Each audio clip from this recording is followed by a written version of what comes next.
আচ্ছা, বিষয়টা কি একটু বলেন তো? এই বিষয়টা আমি ছোট ভাইয়ের সাথে সমন্বয়ন করিয়া এই জায়গার থেকে জায়গা নিছি, ওই জায়গা ছোট দুই বাইরে দিয়েছি। বিদায় শত্রু তাক ক্রস করে দীর্ঘদিন ধরেই আমার এইভাবে জ্বালাইতেছে। আমার বাচ্চা কাচ্চা এই জায়গা আমি কিছুতেই বসবাস করা পারতেছি না।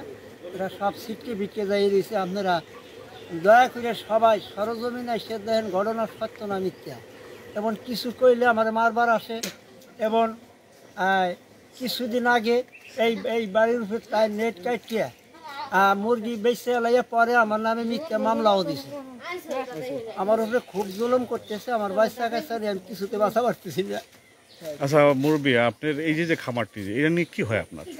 এগুলো আমার ছোট ভাই, এগুলো আমি অনেক কষ্ট করে লালন পালন করছি। এগুলো লেখাপড়া শিখেছি।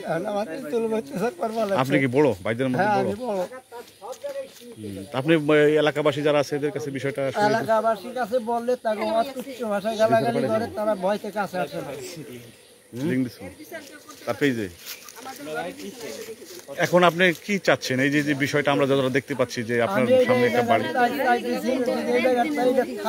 আমার এই জায়গা থেকে অন্য জায়গায় সরে যাওয়া ছাড়া আমার কোনো রাস্তা নেই।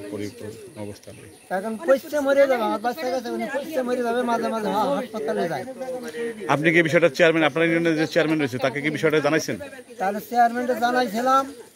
সে বলছিল যে এই এই জায়গা আর কোনো মুরগি পালবে না। তারপরে সে বেশ কিছুদিন বন্ধ রাখছে। বন্ধ হওয়ার পর আজকে আবার এই যে 2 বছর ধরে এই আজকে যে 3-4 মাস ধরে আবার পালবা লাগছে। বিষয়টা তাহলে আবার অভিযোগ করেন চেয়ারম্যানকে, যে বলেন যে অভিযোগ করলে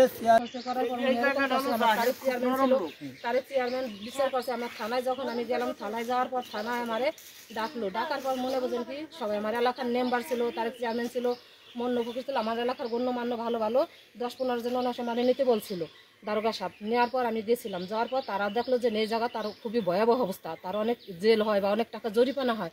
তখন তার চেয়ারম্যানকে টেকনিক্যাল খাড়াইয়ে তার চেয়ারম্যান করলো কি, তার নিয়ে আসলো এলাকার মানুষের হাতে পায়ে ধরে, কুদ্দুস মেম্বার, সে অনেক বছর ধরে মেম্বার, তার নিয়ে আসলো। নিয়ে আসার পর সে বললো মা চলো দেশের মানুষ। তখন আমি ভাবলাম যে যাক, মানুষ মৃত্যুর পর তো মানুষ কিছু থাকে না, তাই যাক উনি ভুল করছে জীবনে, এইবার আমি মাফ করে দেখি কি হয়।